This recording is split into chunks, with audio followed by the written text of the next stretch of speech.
हाय दोस्तों, आप सभी को मेरा नमस्ते। उम्मीद करती हूँ आप सब ठीक होंगे, मस्त होंगे, अच्छे होंगे, जैसे भी होंगे। तो आज अपन पढ़ रहे हैं किसके पद है? घनानंद के पद। 4 पद अपन देख लिए थे। आज अपन पढ़ेंगे 5वां पद। मेरे हिसाब से 5वां पद ही है, और अगर आपको लगता है बीच में शायद मेरे को छूट गया तो कमेंट करके बता दीजिएगा कि कौन सा छूट गया है। अपन पढ़ रहे हैं बीए सेकेंड ईयर हिंदी साहित्य प्रथम प्रश्न पत्र रीतिकालीन काव्य। उसमें है घनानंद। घनानंद के 4 पदों की अपन ने व्याख्या देख ली थी। आज अपन जो व्याख्या देख रहे हैं वो है 5वीं। तो चलो देखते हैं।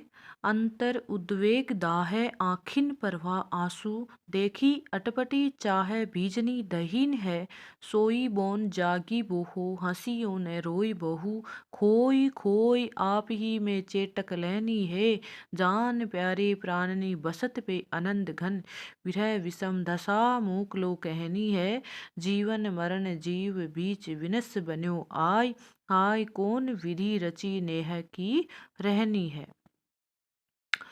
क्या है? घनानंद की विरह वेदना का वर्णन किया गया है। घनानंद किससे प्रेम करते थे, क्या करते थे, वो सब मैंने आपको पहले वीडियो में बता दिया है। तो अब मैं ज़्यादा नहीं बता रही क्योंकि वीडियो लंबा बनता है। और घनानंद की जो प्रेम कथा अगर आपको जाननी है तो पहले वाली वीडियो जाके देखें। अपन बात करते हैं इसके प्रसंग की। तो प्रस्तुत अवतरण घनानंद द्वारा रचित है। इसमें घनानंद की विरह अवस्थाओं का वर्णन किया गया है। जो मतलब जो व्यक्ति प्रेम करता है उसकी जो अद्भुत अवस्थाएं होती हैं, कभी रोता है, कभी जागता है, कभी भूख नहीं लगती, कभी उसे रोना होता है, या फिर वो गाने की बात करते हैं अपन, कहीं उसे हंसना भी होगा, उसे रोना भी होगा, जो भी है। तो वो जो व्यक्ति विरह, जब उसका प्रियतम उसके पास नहीं रहता है और प्रियतम के अभाव में उसकी क्या स्थिति हो जाती है, उसका यहाँ पे वर्णन किया गया है।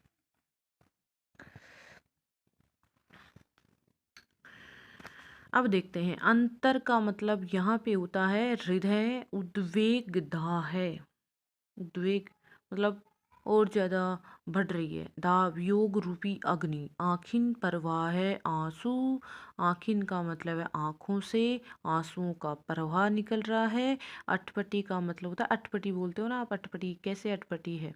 चाहे बीजनी दहीन है। बीजनी का मतलब है भीग रहा है, दहीन का मतलब जल रहा है। देखिए, कवि घनानंद यहाँ कह रहे हैं कि प्रेम की दशा बड़ी विलक्षण होती है। एक तरफ तो विरह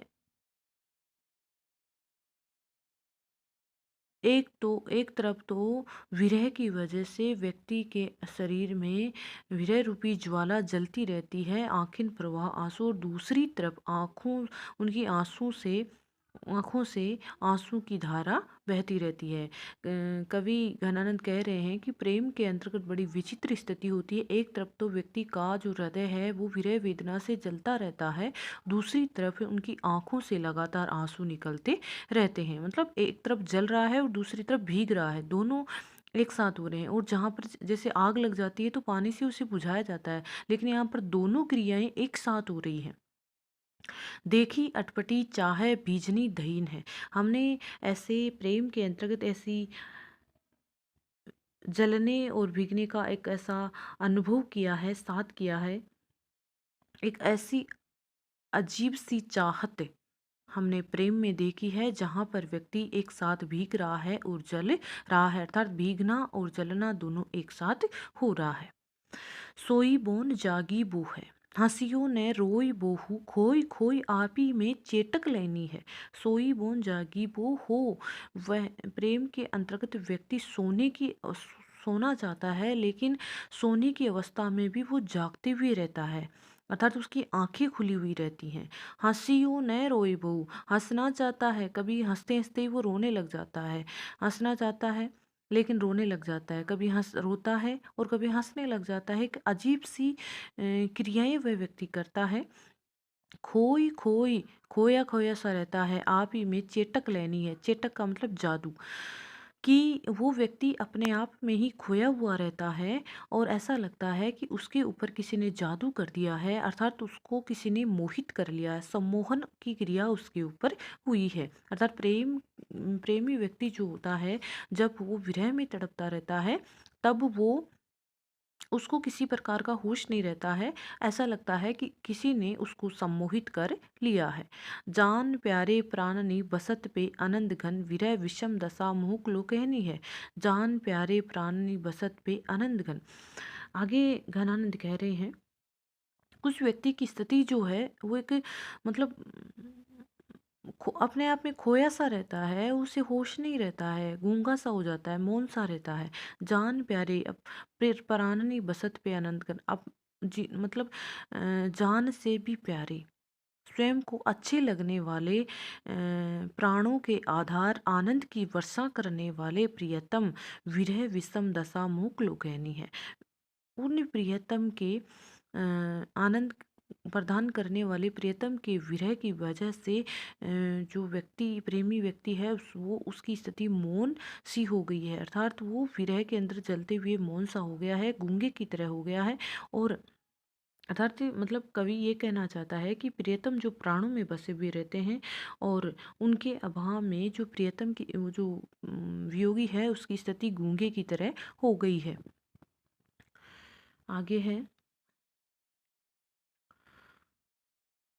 जीवन मरण जीव मीच विनस बन्यो आय, खाय कौन विधि रची नेही की रहनी है। कहते हैं, जीवन मरण जीव मीच बिनस बन्यो आय हाय कौन विधि रची नेही की रहनी है। कवि यहाँ कह रहा है कि जीना मरना, जिंदा रहना, मीच का मृत्यु, बिनस बन्यो आय, कि कैसी विचित्र स्थिति है कि विरह की इस विषम स्थिति में प्राणों के बिना जीना और मृत्यु के बिना ही मरना पड़ रहा है। जीवन मरण जीव में, अर्थात व्यक्ति को शरीर में प्राण नहीं है लेकिन फिर भी उसे जीना पड़ रहा है। व्यक्ति की मृत्यु नहीं आई है लेकिन फिर भी उसको रोज मरना पड़ रहा है। प्रेमी व्यक्ति की ऐसी कैसी विचित्र स्थिति होती है, अर्थात प्राणों के बिना व्यक्ति जीवित रहना पड़ रहा है और मृत्यु के बिना ही व्यक्ति का मरना निश्चित है। तो ये प्रेमी व्यक्ति की विचित्र स्थिति है। हाय कौन विधि रची नेह की रहनी है। नेही का मतलब होता है प्रेमी, रहनी का मतलब रहने की। हाय विधाता ने प्रेमी के रहने का एक वैसा ढंग रचा है, ऐसी विलक्षण स्थिति यहाँ पर रची है, ना तो वह जीवित रहता है और ना ही मरा रहता है। यहाँ पर प्रेमी की जो विचित्र स्थिति है, जो व्यक्ति प्रेम करता है, जो उसका प्रियतम उसके पास में नहीं है, उस व्यक्ति की विरह में तड़पते हुए उसकी कैसी स्थिति होती है, यहाँ पे इस पद में उसका वर्णन किया गया है। अगर बात करें इस पद में तो विशेष बात यह है कि विषम प्रेम की जो मार्मिकता है उसका यहाँ पे वर्णन किया गया है। और यहाँ जो विरोधाभास अलंकार है, विरोध का आभास हो रहा है, एक साथ दुख देखे भीगना और जलना, तो विरोध का आभास यहाँ पर हो रहा है, तो विरोधाभास अलंकार इस पद में प्रयुक्त हुआ है। उम्मीद करती हूँ आपको ये पद समझ में आया होगा, तो नहीं आया है तो दोबारा सुन लेना, कोई दिक्कत नहीं है। अगला पद देखते हैं, नैनन में लागे जाय जागे शु करेजे बीच, या वशय वे जीव दीर होत लोटपोट है, रोम रोम पूरी पीर व्याकुल शरीर महा, धूम मति गति आसे प्यास की नेटोट है, चलत सजीवन सुजान दरग हाथन ते, प्यारी अनियारी रुचि रखवारी ओट वे, जब जब आवे तब तब अति मन भावे, आहा अब कहाँ विषम कटाक्षर चोटे। वही यहाँ पर विरह की विचित्र अवस्था का वर्णन किया गया है। व्यक्ति विरह में तड़पता हुआ जब व्यक्ति को अपने प्रियतम की याद आती है तो उसके साथ क्या क्या होता है उसका यहाँ पे वर्णन किया गया है। प्रसंग मैं आपको बताऊंगी नहीं, मैंने आपको बता दिया है, इससे वीडियो काफ़ी लंबा बनता है। तो नैनन में लागे जाए, घनानंद एक कह रहे हैं कि विरह में तड़पते हुए व्यक्ति की बड़ी ही विचित्र स्थिति होती है। नैनन जो व्यक्ति प्रियतम है, नैनन में लागे जाए, उसकी जो मनमोहक छवि है वो आंखों में बसी हुई है। जागे सुकृत और आँखों के माध्यम से वो उसकी छवि कलेजे के अंतर्गत जाकर समाहित हो जाती है।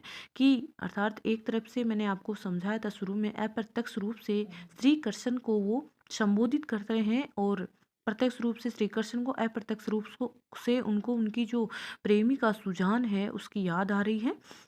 या वैसे वे जीव दीर होत लोटपोट है। और जीव जो ये हृदय के अंदर जो प्राण हैं वो धीर का मतलब धैर्य का धारण करते हुए लोटपोट हो रहे हैं।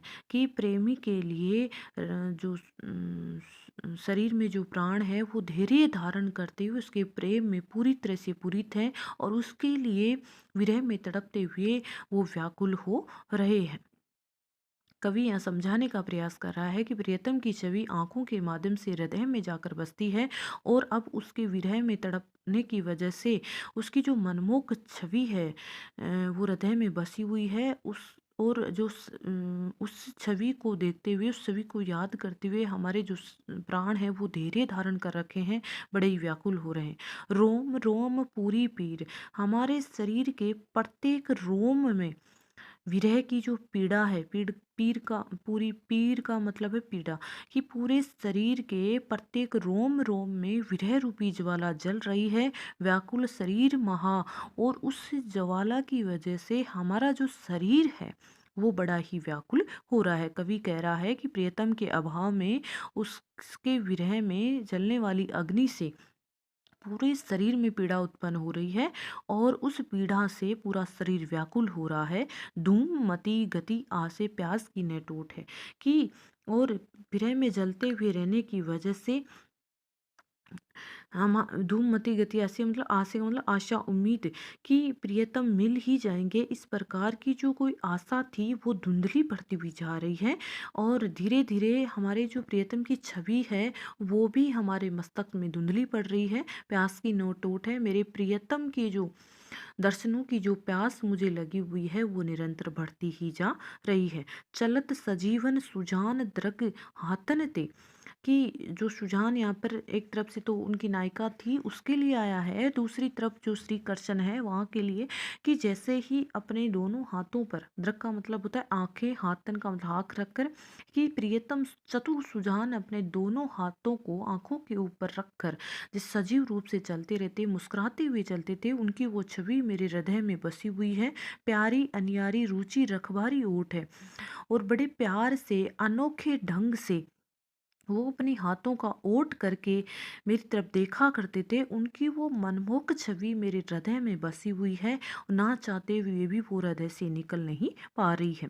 जब जब आवे तब तब अति मनवा, जब जब मेरे प्रियतम की छवि मेरे पास में से आती है, या फिर मेरे प्रियतम जब जब अपने दोनों हाथों से आंखों के ऊपर ओट करके मेरी तरफ देखते हैं, मेरी तरफ आते हैं, तब तब वे मेरे मन को और अत्यधिक भाते हैं। आहा कहा विषम कटाक्षर चोटे आहे। कि कैसे उन्होंने मेरे शरीर के ऊपर ये उन्होंने ऐसे तिरछा कटाक्ष भरी दृष्टि से मेरी तरफ देखा था। और वो उनकी तिरछी नजरें करके देखने का जो नजरिया था, देखने की जो उनकी छवि थी, वो मेरे हृदय के अंतर्गत चोट उत्पन्न कर रही है। ये है दूसरा पद। और आज के लिए इतना ही। नहीं समझ में आ रहा है दोबारा सुन लेना। आपके 6 पद हो चुके हैं और इसमें आप देखना कौन सा इसमें वो है। एक तो अनुप्रास अलंकार है, बहुत ही शानदार इसका वर्णन हुआ है। भाषा की बात करें तो ब्रज भाषा है और वियोगी की विरह अवस्था का यहाँ पर वर्णन किया गया है। सुजान जो है वो प्रत्यक्ष रूप से तो श्री कृष्ण, अप्रत्यक्ष रूप से उनकी जो प्रेमिका है उनके लिए प्रयुक्त हुआ है। तो आज के लिए इतना ही। धन्यवाद।